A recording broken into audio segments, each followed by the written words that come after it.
तर तुम्ही म्हणत असाल आता रात्रीचं या कापसाच्या भोदासोबत काय करतोय, तर हे बघण्यासाठी व्हिडिओ शॉर्टपर्यंत बघा.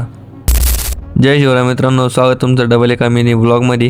आज चालू आहे आपल्या शेतामध्ये कापसाची वेचणी. त्यासाठी लेबर पण आलेलं होतं. आता सगळा कापूस वेचणं काढायचा आहे आपल्याला.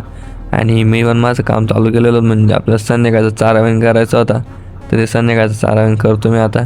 आणि आपल्याला डायरेक्ट शेतातून बाहेर बोधं काढायचे, ते एकदम डोक्यावरती तुम्हाला दाखवतो कसे. तर ते बोधांच्या आधी हे गाईचं वासरू बघा तुम्ही किती भारी येतं. आणि त्याला एक पार्टनर इकडं जे की आपले मांजरीस पिल्लो आहे, ते आता मला घाबरून तिकडे बसलेलं आहे.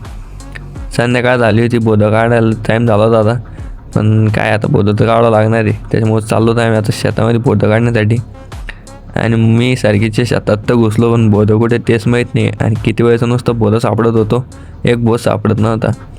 पण फायनली किती वेळेच्या मशागतीच्या नंतर एक बोध सापडला. आणि तो पण लगेच आपल्या कामावरच्या काकांकडे दिला. आता ते चालले होते कोट्यावरती घेऊन तो बोध टाकण्यासाठी. आता आम्ही एक एक करून सगळे बोधं काढतो. आता तुम्हाला दाखवतो डायरेक्ट लास्टचं सीन.